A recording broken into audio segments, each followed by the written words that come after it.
La CC di Mel nel Bellunese, azienda commissariata ma con commesse in aumento, è solo un esempio dei tavoli aperti dall'unità di crisi di Veneto Lavoro. Sostenere le imprese si traduce in sostegno al sistema produttivo in tutte le sue sfaccettature. Per quanto riguarda la CC di Mel, si tratta di un'amministrazione straordinaria. L'obiettivo dell'amministrazione straordinaria è quella di vendere, di trovare degli acquirenti per i propri asset e per i propri lavoratori.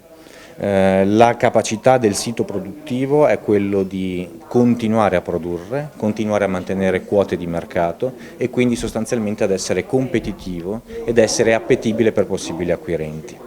La difficoltà che dobbiamo risolvere anche in raccordo con il Ministero dello Sviluppo Economico è una difficoltà finanziaria per consentire al sito di rimanere attivo.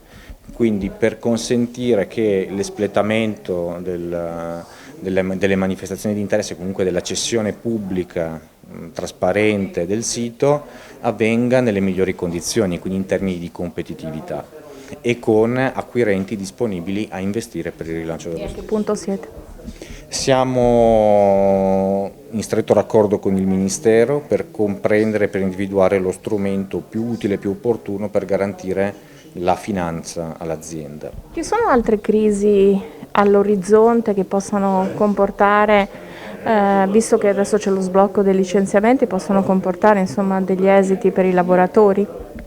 Allora, allo stato attuale ne stiamo seguendo alcune, di alcune di queste c'è anche notizia di stampa.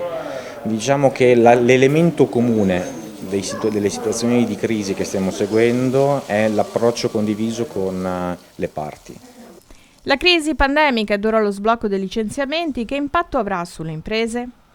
L'obiettivo è quello di comprendere quali possono essere i meccanismi, gli elementi per garantire che le produzioni restino nel territorio, garantire che l'occupazione conseguentemente possa permanere attraverso ad esempio magari delle forme di riqualificazione e adeguamento delle competenze stesse dei lavoratori.